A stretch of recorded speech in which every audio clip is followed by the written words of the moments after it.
buenas tardes, estimados compañeros.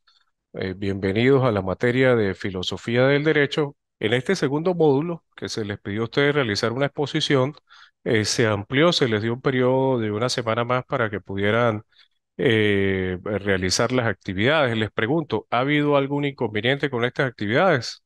Si quieres, abran el micrófono. Vamos a interactuar, Ana y Jesús. Jesús, buenas tardes, ¿cómo está? Muy bien, profesor. Pues no, por ahora ningún inconveniente. Listo, usted entregó su exposición. Evidentemente aquellos que no lo hicieron en la semana que se estableció, pues en ese primer periodo, pues y estos que entregaron en la segunda semana, pues van a ser evaluados con un criterio diferente a aquellos que lo presentaron en el tiempo oportuno, ¿no? Creo yo que Correcto, es algo que implica un respeto hacia los demás compañeros, ¿no? correcto. Eh, y bueno, nada, procurar que el enlace sea idéntico al que le arrojó la página de YouTube, de manera de que el docente, en este caso mi persona, pues pueda visualizar allí la materia. Las notas del primer módulo ya ustedes la tienen, inclusive están allí en la zona del estudiante para que las revise y este fin de semana, al cerrar este periodo que se les dio como prórroga, se les va a evaluar ya la exposición y van a tener ya dos calificaciones. Nos quedaría un tercer módulo, creo que es un ensayo y el examen. La fecha del examen no la recuerdo, pero está cargada allí en la plataforma. De manera de que tengan preciso ustedes la fecha exacta del examen y recordar siempre de que allí no va a haber prórroga, pues no va a haber, digamos, un periodo de recuperación o recuperativo sobre el examen. Ya los módulos anteriores han tenido inclusive un periodo de recuperación. En el primer módulo recuerdo yo que se le dio 2, 3 días adicionales de manera de que ustedes pues, puedan recuperar esa actividad. Bueno, muchachos, comenzando la clase de hoy de Filosofía del Derecho, hablamos de la norma jurídica. Nosotros en la clase anterior clasificábamos los tipos de normas y decíamos que las normas pues son actos emanados de la autoridad que van dirigidos principalmente al control de los individuos y de la sociedad misma, de la sociedad como un grupo o conformado por un grupo de personas. Y en esa clasificación de la norma hay cuatro características fundamentales que nosotros debemos describir con respecto a lo que es una norma jurídica. En primer lugar, es un acto de poder. ¿Y por qué creen ustedes que es un acto de poder? Le pregunto a Ana, ¿por qué cree usted que la norma jurídica sea un acto de poder? Jesús, entonces usted, ¿por qué cree usted que la norma jurídica sea un acto de poder? Porque es como que la que regula el comportamiento del individuo. Bueno, pues básicamente es cierto, ¿no? La norma pues regula la conducta de la persona, pero es considerado un acto de poder porque emana de la autoridad De la autoridad. que en este caso es el poder legislativo en Venezuela y los demás países que se encargan de la emisión, de elaborar una norma, de elaborar la ley. Nosotros en la Constitución Nacional encontramos en el artículo 202 y siguiente de la Constitución venezolana, allí se establece, o mejor dicho, se describe el proceso de formación de la ley. Para formar una ley, no sé si les he dicho a ustedes anteriormente en la clase anteriores, son 5 pasos fundamentales para el proceso de formación de una ley. Una iniciativa, una discusión, una sanción, una promulgación y una publicación. La ley entra en vigencia y tiene ese carácter coercitivo, ese poder, como lo decía ahorita Jesús, de regular nuestro comportamiento, nuestra forma como nos desarrollamos dentro de la sociedad, del qué hacer y qué no hacer, desde el mismo momento que es publicado en la Gaceta Oficial de la República de Venezuela. A partir de allí, pues tiene plena vigencia el dispositivo legal. En el momento que es publicado en Gaceta, allí tiene carácter coercitivo. Y hay algo interesante aquí con respecto en la norma jurídica que, conforme al artículo 2 del Código Civil, la ignorancia de la ley no excusa de su cumplimiento. ¿Qué significa eso? El hecho de que usted ignore que la existencia de un dispositivo legal tenga vigencia en un territorio en particular, no significa que usted esté, digamos, esté disculpado para el cumplimiento de esa ley, es decir, se exceptúa allí una responsabilidad. No, el hecho de que usted ignore la existencia de esa norma no le va a exculpar de cierta responsabilidad desde el punto de vista legal. Entonces, la primera característica es un acto de poder. Pero aquí hay un dato interesante, Ana y Jesús, que cuando nosotros hablamos del ordenamiento jurídico de cada país, hablamos de que son normas unilaterales, autónomas e independientes. Pero cuando hablamos de los tratados internacionales tienen, dice Ana, la norma jurídica es un acto de autoridad, un acto de poder, sí, es lo que estamos explicando. Entonces, fíjate, cuando nosotros hablamos de los tratados de rango internacional, los tratados internacionales, hay una característica allí que distingue a la norma en un país determinado, porque estos tratados hay un consenso, es decir, existe una bilateralidad, es un contrato recíproco que las partes pues acuerdan suscribir, obligándose de manera recíproca en los tratados y acuerdos internacionales. Esa es una diferencia fundamental con las normas de un ordenamiento jurídico interno y las normas del derecho internacional público o las normas del derecho internacional privado. Esa autoridad del poder, o mejor dicho, ese poder emanado de la autoridad, no existiría en las normas de rango internacional. Y es uno de los cuestionamientos que se hace a las normas de derecho internacional. No sé si ustedes han visto en la noticia, en prensa, en televisión, sobre todo en los últimos en los últimos tiempos, el tema de los derechos humanos, ¿no? De cómo se cuestiona el quebrantamiento y la violación en algunos países de los derechos fundamentales. Hay que precisar que los derechos humanos pues son aquella declaración, recoge 30 artículos y podemos empezar por el derecho a la vida, el derecho a la libertad, entre otros derechos que son desarrollados en la Declaración Universal de los Derechos Fundamentales. Pero ¿por qué quiero hacer este ejemplo? Fíjate, eh, en la comunidad internacional existen ciertas debilidades para exigir el cumplimiento eh, permanente y progresivo en la protección de los derechos fundamentales de las personas.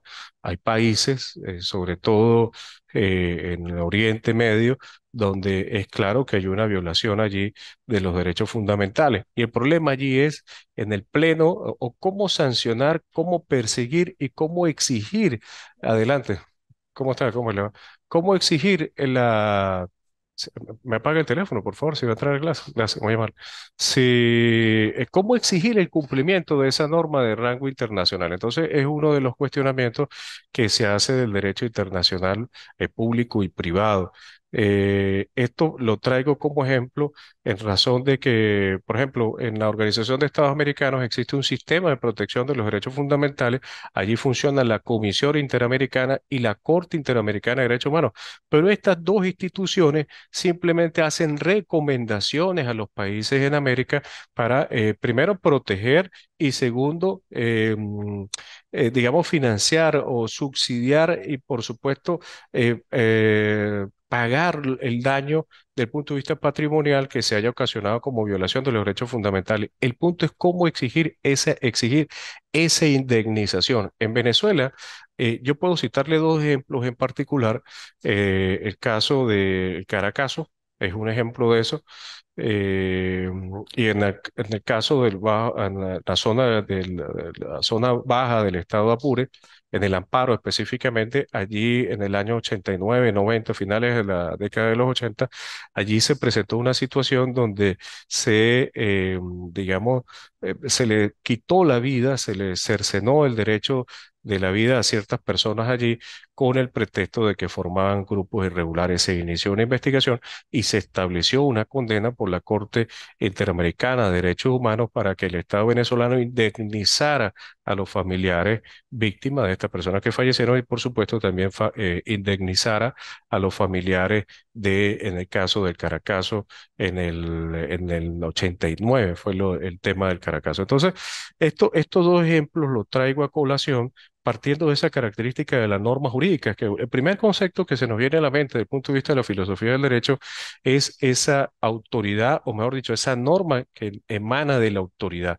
Pero hay que distinguir que en la actualidad existe en el derecho interno, en el derecho positivo de cada país, no en el derecho que forma parte del ordenamiento jurídico del derecho internacional público. ¿Alguna duda con lo que expliqué ahorita, muchachos? Ana, Jesús, ¿algún comentario? Bueno, respecto a la segunda característica, respecto a la segunda característica, nos refiere la doctrina que es un juicio hipotético. ¿Por qué nosotros decimos que la norma jurídica es una situación hipotética? Evidentemente, cuando nosotros tomamos los dispositivos legales, bien el Código Civil, el Código de Comercio, el Código Tributario, el Código Penal, aquellas normas que establecen derechos y deberes para nosotros como los ciudadanos, no lo establece de una manera casuística, es decir, un caso en particular específico, Pedro, Juan, María, no, sino de manera hipotética establece allí situaciones que los ciudadanos deben hacer y en otras formas y en otras normas establece prohibiciones a las conductas, en unos deberes y en otras prohibiciones. Por eso es que existe una aforisma que dicen que los derechos de mi persona terminan cuando comienzan los derechos de los demás. Pero entonces hablamos de eso, de esos juicios hipotéticos. Esa sería la segunda norma o la segunda característica, mejor dicho, de las normas desde el punto de vista jurídico. La tercera sería un juicio deóntico. ¿Qué significa esto? Cuando hablamos de la deontología, tiene que ver con un aspecto teológico, el porqué de la creación de la norma. Y tiene una característica fundamental. Ahorita cuando veamos la interpretación de la norma, en las formas, cómo debe el jurista interpretar la norma.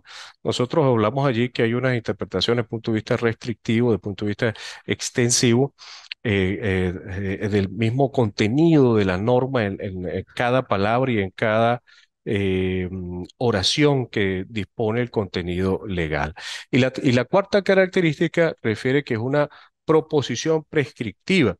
Cuando hablamos de una proposición prescriptiva no tiene que ver a esta palabra de prescripción. La prescripción tiene que ver que la acción o un derecho prescribe bien de manera adquisitiva o bien lo adquiere con el transcurso del tiempo. Hay dos maneras de prescripción, una prescripción adquisitiva y una prescripción extintiva. Es decir, o usted adquiere un derecho en el transcurso del tiempo o usted pierde ese derecho por transcurrir el tiempo. Pero cuando hablamos de una proposición prescriptiva es porque desarrolla en la norma jurídica un dispositivo, una norma o una forma de conducta. Una de las más comunes, de las normas más comunes, por ejemplo, no matar, el hecho de la prohibición y adicionalmente traer una sanción desde el punto de vista corporal y desde el punto de vista pecuniario a aquella persona que infringe la norma.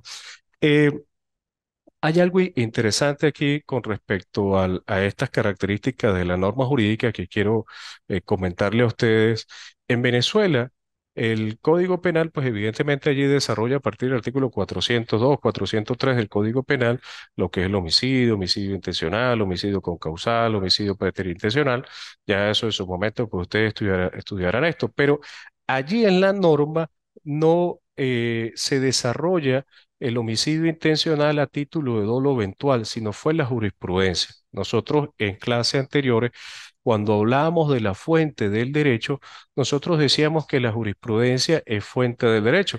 Y le pregunto a ustedes nuevamente, gracias, gracias, muy amable. Y le pregunto a ustedes, muchachos, ¿qué será jurisprudencia? Les pregunto, creo que esto ya lo hemos visto en clase, pero quiero reforzar este tema. ¿Qué creen ustedes que sea jurisprudencia? Carlos, buenas tardes. Jesús, buenas tardes, Eh, ¿cómo está? Son las decisiones emanadas del Tribunal Supremo de Justicia. Sí, exactamente. No, no vamos a inferir que sean única y exclusivamente las decisiones del Tribunal Supremo de Justicia, ¿no? Cuando ustedes vean cómo se conforma el Tribunal Supremo de Justicia, se van a dar cuenta que hay diferentes salas, una sala penal, una sala político-administrativa, una sala de casación civil. Cada competencia, o mejor dicho, cada rama del derecho, pues tiene una competencia específica en cada sala. Pero jurisprudencia no solamente es aquella que emana del Tribunal Supremo de Justicia como máxima autoridad del Poder Judicial en el país, sino que también aquellas decisiones que son dictadas por los organismos, bien sea tribunales de primera instancia, bien sea tribunales municipales, bien sea tribunales superiores o corte de apelaciones. ¿Qué significa esto? Hay dos aspectos aquí importantes con lo que es la jurisprudencia y vamos a prestar atención en esto. La jurisprudencia en algunos casos puede servir para ilustrar al jugador sobre una situación hipotética, como lo decíamos en las características de la norma, un juicio hipotético que usted considera como jurista se le decida de la misma manera como ya fue decidido en un caso similar. Todos los casos en materia de derecho son totalmente diferentes, con características similares. Por más que parezcan iguales, eh, por más que parezcan iguales, toda decisión que emana de un organismo jurisdiccional que decida sobre un caso en particular, siempre hay características que distinguen uno a otro. Podemos hablar de la hora, podemos hablar de la pretensión de las partes, podremos hablar de las partes que se involucran, podemos hablar del mismo órgano jurisdiccional, la competencia del órgano jurisdiccional o la cuantía. Cuando uno habla de la competencia, quiero enseñarles esto. Cuando uno habla de la competencia se refiere a la materia. La competencia, la materia civil, la competencia por la materia penal, la competencia en materia mercantil, agraria o demás ramas del derecho. Pero cuando hablamos de la cuantía se refiere principalmente al costo, a cómo se ha cuantificado la demanda. Eso ocurre especialmente en los tribunales de índole civil, donde las partes deben cuantificar, es decir, establecer un monto en bolívares y ahora expresado en divisas de carácter monetario internacional, donde se expresa y se explica allí buenas tardes, si quien quiera está conectada allí, si quiere, tienen el micrófono apagado, ¿no? Bueno, entonces, como le comentaba, esa es la competencia de los tribunales, una competencia por la materia, una competencia por la cuantía y, por supuesto, una competencia por el territorio. En Venezuela y los demás países que tienen una estructura ya fija, organizada sobre el sistema de justicia, hay competencia por el territorio. No podemos decir, por ejemplo, que en el Delta Macuro conozca situaciones que han ocurrido aquí en el Táchira. Por ejemplo, hay tribunales competentes por la materia. Usted no puede ir allá a solicitar una medida de protección sobre niños, niñas, adolescentes a un tribunal en competencia mercantil. Entonces, hay que tener cuidado con eso y, por supuesto, la cuantía va a indicar qué tribunal nos va a corresponder, si es un tribunal municipal o un tribunal de primera instancia. Entonces, cuando nosotros hablábamos de ese juicio hipotético, les decía hace un momento sobre el homicidio, dándole un ejemplo a este, la norma, el Señor Jesús nos comentaba sobre lo que era la jurisprudencia. Efectivamente, las jurisprudencias son las decisiones dictadas por el tribunal. En este caso, son de carácter obligatorio, es decir, son vinculantes las decisiones que son dictadas por el Tribunal Supremo de Justicia, en especial la Sala Constitucional. Esa es la única, digamos, el único órgano jurisdiccional que, al emitir una decisión, los demás tribunales pues tienen la obligación de acatar esa decisión que ha dictado la Sala Constitucional, porque es la máxima autoridad en la interpretación de la norma, como vamos a revisar ahorita, cómo debe Profesor, interpretar, señor Carlos. permiso para intervenir, disculpa No, que para nada, lo dígame, a la orden. interrumpa. O sea, en otra manera de interpretar, eso quiere decir que todos comparten el mismo criterio de interpretación, todos estos tribunales, No, no necesariamente. A en ver, la jurisprudencia. no, mire, ve acá, fíjate. Les comentaba que la jurisprudencia es la decisión de los órganos jurisdiccionales, como bien nos comentaba el señor Jesús. Pero usted como jurista, adelante, siéntese, por favor. Usted como jurista, como abogado, bien sea que esté representando a una de las partes o bien sea que esté como juzgador, la jurisprudencia va a ser fuente de derecho y usted podrá utilizar la jurisprudencia para ilustrar al órgano jurisdiccional sobre una situación similar que ya fue decidida. Por ejemplo, vamos a hablar de un divorcio. Un divorcio donde ambas partes allí decidieron dejar su patrimonio en un 50% y se estableció una partición de la comunidad conyugal en unas características específicas. Y eso se fijó en esa sentencia. Esa sentencia en particular usted puede utilizarla para ilustrar a este nuevo tribunal, pero eso no quiere decir que el tribunal está en la obligación de acatar, de obedecer esa jurisprudencia, porque él puede fijar su propio criterio sobre la pretensión de las partes. No es vinculante, no es obligatorio. La única jurisprudencia, las únicas decisiones que son de obligatorio cumplimiento para los demás órganos jurisdiccionales son las decisiones de la Sala Constitucional, ni siquiera la de la Sala Penal, la Sala de Casación Civil, a menos que así lo disponga. En el mismo dispositivo del fallo, en el mismo dispositivo de la sentencia, allí se va a establecer, se va a indicar allí que tiene carácter vinculante y que tiene carácter obligatorio cumplimiento para los demás tribunales. Si no lo expresa de esa manera, simplemente esa jurisprudencia va a ser materia referencial. Pero les decía a ustedes que la jurisprudencia es fuente del derecho. ¿Por qué fuente del derecho? Fíjate.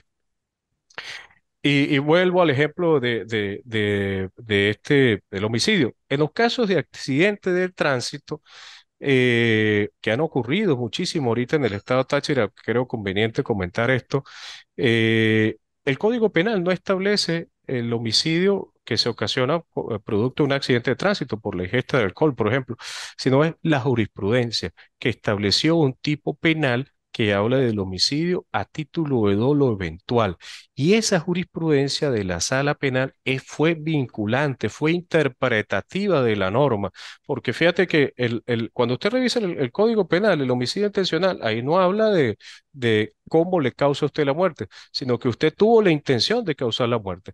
Cuando se interpreta esa norma y se trata de llevar a situaciones de un accidente de tránsito, en este caso, en este caso el magistrado de la sala penal ha dicho, no, pero ya va, el hecho de que usted haya tomado un vehículo bajo la ingesta del alcohol, usted no puede prevenir qué situaciones va a ocurrir, la deja al azar. Por eso se llama a título dolo eventual. Es un evento que usted pudo haber prevenido, pero siguió ejecutando la acción. ¿Qué significa eso? Usted siguió agarrando el volante del carro y ocasionó un accidente cuando usted pudo haber evitado, porque o primero no toma el carro, no va a manejar el carro, y segundo, pues si ha tomado, está bajo los efectos del alcohol, pues evidentemente la capacidad de reacción está disminuida por digamos, las modificaciones neurológicas que ocurren en el ser humano producto de la ingesta del alcohol. Entonces, es un ejemplo, muchachos, de lo que yo quería comentarle. Olvidémonos el tema penal, ¿no? O el tema mercantil, civil, no, sino el tema de la jurisprudencia como tal, cómo influye en la toma de decisiones, cómo causa un impacto dentro de la sociedad y tiene carácter auténtico, legal y se ejerce con esas características que yo le acababa de mencionar hace un momento. Fijábamos cuatro características, un acto de poder, en este caso no emana del legislador patrio, sino del órgano jurisdiccional, un juicio hipotético, porque cuando nosotros hablamos de un juicio hipotético no significa de que va a especificar un caso en particular, no, sino de manera generalizada describe una situación. Es al jurista quien debe esa situación, de hecho, adecuarla a la norma o en este caso a la jurisprudencia, un juicio deóntico que tiene que ver principalmente con aspectos teológicos y una proposición prescriptiva. Esas serían las características de la norma. No sé si hay alguna pregunta hasta ahora, muchachos. No. Bueno, ahora vamos a hablar, nos quedan 10 minuticos y quiero hablar sobre este tema, lo que es el derecho y la justicia. Nosotros ya habíamos definido lo que es el derecho, también habíamos definido lo que es la justicia, inclusive de doctrinario de la época griega, de la época romana, por ejemplo, el piano, justicia, darle a cada quien lo que corresponde. Pero yo quería hacerle una pregunta y con esto finalizar. Se supone que el derecho, mejor dicho, el derecho presupone la idea de justicia, pero la justicia presupone la idea de un derecho. Entonces, yo les pregunto a ustedes, el derecho, la aplicación del derecho siempre conlleva la justicia. Marita, que está escuchando, por favor, le escucho. Pues yo considero que no todo el tiempo, no todo el tiempo se aplica la justicia, es dependiendo, ahorita en este caso pues estamos hablando de la jurisprudencia, ¿sí? Esto, en otros antecedentes que se hayan presentado, pues, me imagino que toman en cuenta aquello de, de procedimientos anteriores, juicios anteriores, ¿sí? Bueno, Pero como pero tal, la idea de, la justicia como tal, pues ya es algo equitativo, es algo mire, balanceado. fíjate, la justicia tiene que ser equitativa. Ahí va yo. Ajá. Jorman, le pregunto Fuerte y claro. nuevamente, ¿el derecho nos llevará siempre a la justicia, Jorman? Profe, pues realmente en parte sí, ¿no? Ajá. Yo lo pienso particularmente que el derecho es, y la justicia darle a cada quien lo que se merece, ¿no? Ujú. En esa parte, pues, como le repito, en parte sí. Y en parte no. Eh, ¿Cómo es eso? en parte no. Usted metió allí como Dependiendo la una forma como mistura allí. se aplique, ¿no? Bueno, lo que Dependiendo pasa es la que forma como se aplique.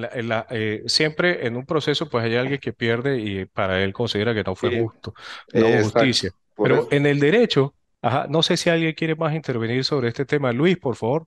Mira, fíjate, el derecho no siempre presupone la idea de que se lleva a justicia.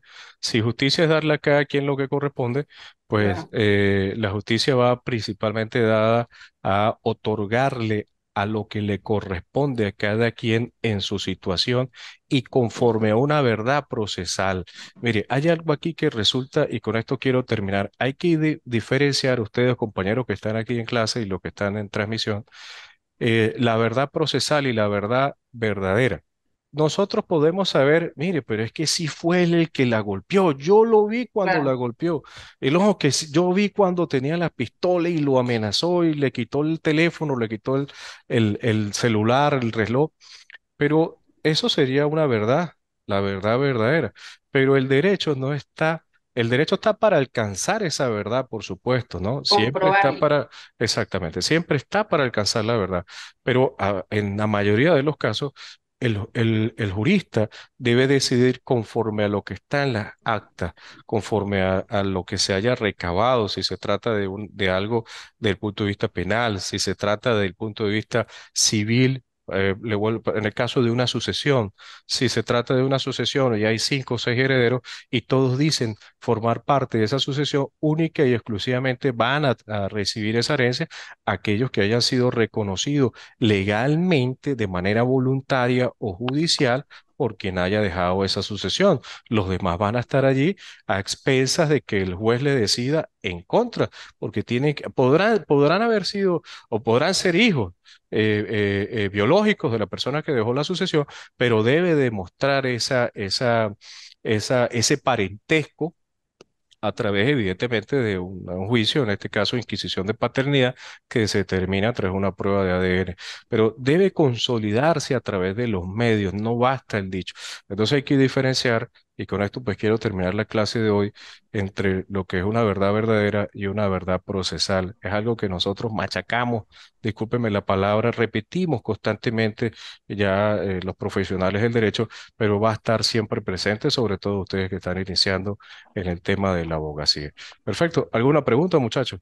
Eh, Profesor, Carlos, le escucho. entonces, ahí de acuerdo a lo que usted está exponiendo, entonces ahí entramos en lo que es la teoría jurídica crítica del derecho, Sí, porque se cuestiona fíjate, muy bien, ¿quién me las habló, Jesús? estructuras. ¿Quién Claro, me? Carlos, Carlos, perdón. Ajá, fíjate, Carlos, es cierto, siempre hay un cuestionamiento sobre las llamémoslo estructuras y los fundamentos pragmático. del derecho. Sí, siempre sobre todo en las sociedades en vías de desarrollo, ¿no? Sobre todo en Latinoamérica, pues hay muchas debilidades aún que buscan consolidar, adecuar las normas jurídicas acorde a los tiempos y a la exigencia de cada sociedad, de cada población. Y fíjate, y eso ocurre mucho donde hay sobre todo, mire, un ejemplo de esto tiene que ver con las migraciones. Nadie se esperaba en Latinoamérica en los últimos 5 años que más de 7 millones de venezolanos migraran hacia la zona sur de Latinoamérica. Y eso ha causado un impacto en esas sociedades que los sorprendió y no había disposiciones de carácter legal que vayan dirigidas a acoger, a darle un tratamiento adecuado a los migrantes, cosa que los venezolanos en los tiempos luego de la Segunda Guerra Mundial y la Guerra Fría, pues nosotros los venezolanos pues tuvimos, digamos, la acogida de esa diáspora que ocurría en los países de Europa. Entonces, la norma, el cuestionamiento que usted decía, Carlos, sobre el tema es que la sociedad avanza mucho más rápido que el derecho.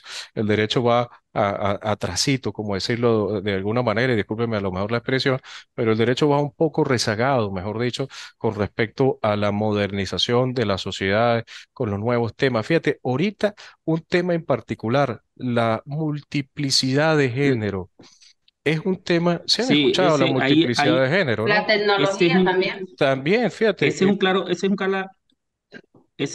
ejemplo de cómo el derecho cómo puede perpetuar la discriminación de género.